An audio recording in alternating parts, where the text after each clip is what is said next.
Assalamualaikum warahmatullahi wabarakatuh. Selamat siang. Baik.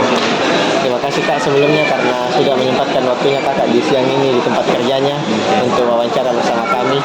Sebelumnya perkenalkan saya Muhammad Adil Amri dan teman saya di sini yang akan menemani saya namanya Firgi Ahmad Faresi. Baik Kak, sebelumnya itu tujuan dari wawancara ini yaitu untuk memenuhi salah satu mata kuliah kami yaitu etika profesi. Kalau boleh tahu Kak, saya sedang berbicara dengan kakak siapa ini? Oke, perkenalkan, saya Mapanganto Eka. Kebetulan saya juga lulusan dari Universitas Negeri Makassar, tepatnya di Prodi Pendidikan Teknik Informatika dan Komputer. Saya angkatan 2014. Sudah lumayan lama ini Kak. Iya, lumayan lama lah. Terus kalau kabarnya kakak hari ini bagaimana Kak? Oke, alhamdulillah baik. Kalau dibilang sibuk ya, lumayan sibuk juga sih, karena tuntutan kerja tah. Iya. Tapi kalau ada tamu apalagi dari kampus, itu saya selalu siapkan ruang sama waktu. Terima kasih banyak Kak. Baik, mungkin Kak sebelum Kak masuk ke fokus pertanyaannya, mungkin boleh Kakak ceritakan sedikit tentang latar belakangnya Kakak sehingga Kakak bisa bekerja di sini di posisi sekarang. Oke, jadi latar belakang saya sebenarnya itu fotografer wedding, freelance itu dulu. Setelah freelance, saya juga sempat ikut event-event. Terus saya juga sempat menghandle IO sendiri. Nah, setelah selesai di IO, saya ikut agensi. Nah, agensinya itu di Jakarta, kebetulan Jakarta. Nah, di agensi itu saya menghandle beberapa perusahaan. Ada sekitar 11 perusahaan, mulai dari Satu Sama Group, Alaska juga belum termasuk, Mai, Makassar Pet Clinic, pokoknya perusahaan-perusahaan yang lumayan besar, sama kayak Sherty juga, itu dulu saya handle. Nah, setelah kontrak saya habis, saya langsung dihubungi sama pihak Alaska untuk jadi tim konten kreatornya di sini. Jadi kayak pengalamannya Kakak juga ini sudah lumayan banyak karena Anda juga banyak sudah lumayan banyak perusahaan Kakak yang Kakak handle begitu ceritanya. Iya. Terus kalau boleh tahu tadi kan Kakak sudah bilang kalau bekerja di sini di bidang konten kreator. Kalau sebelum di konten kreator Kak, apakah Kakak pernah punya pekerjaan lain? Oke, sebelum di pekerjaan konten kreator itu sebenarnya hampir mirip-mirip sih. Fotografer sama videografer sampai sinematografer pun saya embat semua. Tapi yang paling ekstrim kemarin itu saya pernah jadi pengusaha makanan. Itu lumayan lama sih, ada sekitar 1-2 tahunan. Pengusaha makanan. Iya. Kalau boleh tahu dia itu makanan kayak makanan bagaimana Kak kita? Oke, kalau kemarin itu yang saya buat macam-macam sih, ada kayak gorengan begitu tuh, gorengan, terus ada kayak usaha ayam bakar, terus catering gitu. Banyak juga Iya. jenis makanannya Makanya kan saya mau ambil apa lagi namanya, saya mau ambil pengalamannya dulu. Kalau dibilang rugi untungnya kan tergantung dari jenis usahanya tah. Iya. Nah, kalau memang kemarin itu saya hentikan karena lebih mau fokus ke konten kreator sih. Terus kalau misalnya yang mungkin pernah Kakak bekerja atau menghandle atau mungkin pernah ada satu job begitu Kak di bagian IT atau pas di masa kuliahnya Kakak, mungkin ada Kak? Kemarin itu ini agak jujur-jujuran sedikit sih. Iya, Kak. Kemarin kenapa saya sampai lama banget untuk kuliah, Iya, Kak. sampai 7 tahun. Jadi saya kuliah sambil kerja. Nah, jadi saya pagi biasanya kalau misalnya ada kuliah pagi, siang itu saya ambil sesi pemotretan, bisa juga buka apalagi itu namanya kayak install ulang komputer, jasa-jasa yang begitu. Oh iya. Maintenance itu dulu saya embat semuanya. Pokoknya bagaimana kita sekreatif mungkin lah untuk cari peluang usaha gitu. Jadi kalau misalnya di bagian-bagian IT itu kakak pernah kayak install ulang komputer begitu di bagian-bagian itu. Oh, oke oke kak. Baik kak. Mungkin ini kita mulai masuk ke pertanyaan intinya di. Oke. Kalau menurut kakak sendiri itu kompetensi apa yang paling penting untuk mungkin dimiliki oleh seorang mahasiswa seperti kami agar bisa sukses bekerja, terutama mungkin di bidang IT atau di bidangnya kakak? Eh, yang pertama sebenarnya itu bukan skill dulu sih, Apa tuh? kemauan dulu. Kemauan. Dulu, harus ada semangat dulu. Karena percuma juga ada kalau ada skill, kalau nggak semangat itu percuma doang. Nah, yang pertama semangat dulu, yang kedua itu konsisten, yang ketiga itu baru ada skillnya. Kalau sudah ada semuanya ini, saya yakin Kita bisa lebih tertata lagi untuk bekerjanya. Gitu. jadi kayak kemauan dulu yang Iya, kemauan dulu. lalu konsistensi tentunya pekerjaan. Karena kan setelah ada skill, pasti ada goalsnya itu harus seperti apa. Baik baik kak. Mungkin dari rekan saya kak yang mau melanjutkan untuk pertanyaan berikutnya, Kak.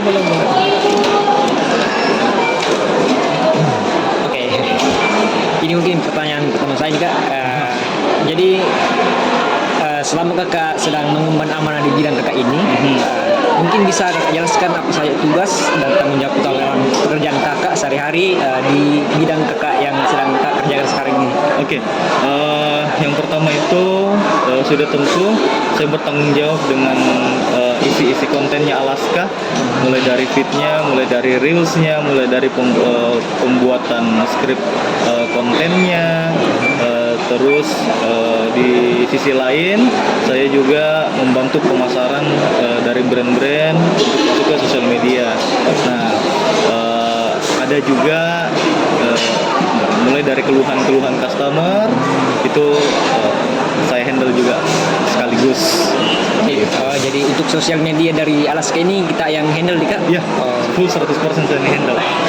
Kemudian untuk brandnya tadi itu semua brand atau beberapa saja kak? Semua brand. Jadi kita ndak anak kirikan brand yang ada di Alaska. Pokoknya kalau ada yang mau dikasih best seller, kita buatkan brandingannya, ada barang-barang baru, kita buatkan juga iklannya seperti itu.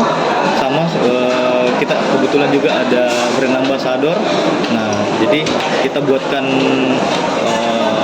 skrip kontennya, produk-produk apa yang cocok untuk mereka. Seperti itu. Oke kak, jadi tadi sudah kita bicarakan tentang tanggung jawab kakak.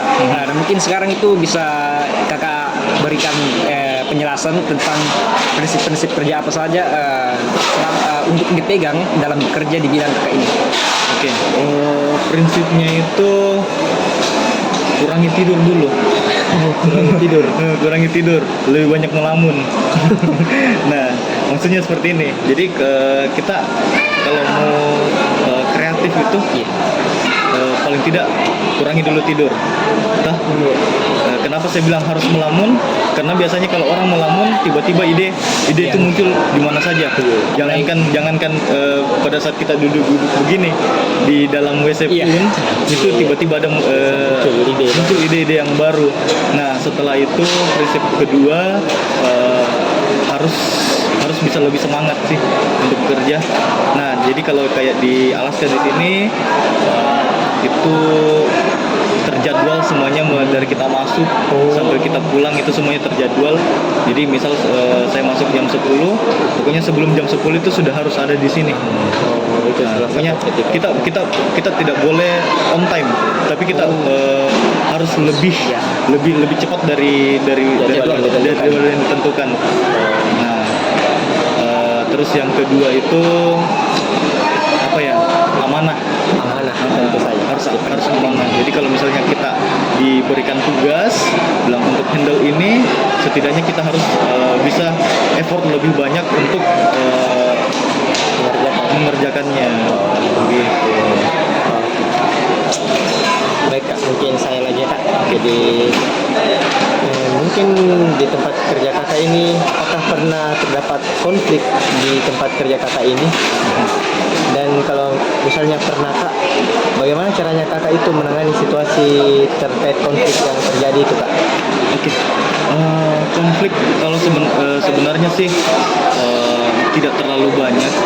Tapi kalau misal pun ada, itu mungkin dari diskomunikasi kami dengan customer atau sama teman-teman kerja. Nah, biasanya kalau untuk ke customer, kita tanya dulu keluhannya seperti apa. Nah, setelah itu kita akan melakukan cepat evaluasinya. Pokoknya pada sebelum 1 kali 24 jam itu sudah harus berubah sistemnya, seperti itu. Nah, kalau misalnya kami dengan teman-teman misalnya ada yang apalagi temannya ada yang bermasalah, ada konflik, nah itu biasanya kita buatkan ruangan khusus untuk musyawarah, berdiskusi begitu, diskusi. Jadi di sini sistem kekeluargaannya lebih erat lah. Jadi tetap ya kakak, tetap harus profesional. Iya. Tapi apalagi untuk customer. Oke kak. Oke, selanjutnya pertanyaan dari saya lagi nih kak. Oke. Tentunya kalau kita dalam dunia pekerjaan pasti ada tantangan yang kita hadapi kak.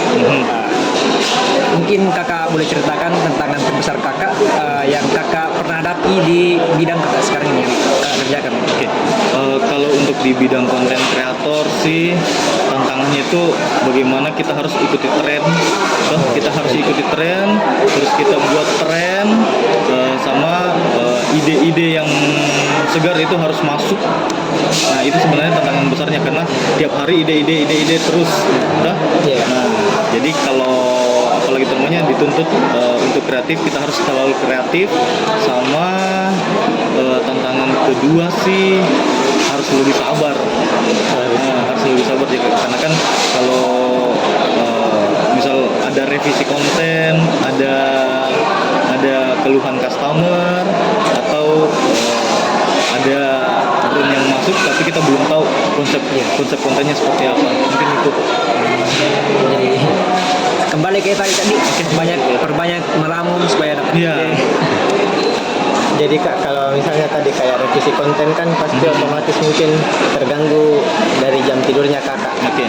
Pasti. Jadi kayak bagaimana cara kakak hadapi itu supaya mungkin bisa tetap tepat waktu dan kakak juga mungkin tidak kewalahan atau mungkin ada strategi dari kakak sendiri. Bersyukurnya saya tuh sering begadang waktu masih kuliah. Nah, biasanya kan setelah kuliah saya ngedit dulu untuk bahan cetakan untuk yang wedding tadi sama yang event organizer itu. Saya biasanya tidur sampai jam 3 jam 4 subuh lah. Jam 3 jam 4 subuh, bangun jam 7 pagi. Waduh, itu sudah pasti. Sudah pasti itu jam 7 pagi. Jadi memang saya harus teratur dan harus memang disiplin waktu untuk masalah tidur sama kerjanya. Nah, kalau memang misalnya saya sudah terlalu lelah, di situ saya cepat tidur, tapi saya juga harus cepat bangun. Begitu. Paling itu sih.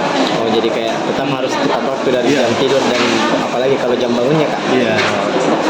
Baik, mungkin ini pertanyaan terakhirnya kak. Oke, boleh. Jadi mungkin ada saran dari kakak sendiri untuk kami sebagai mahasiswa, apalagi kami masih semester 4 begitu.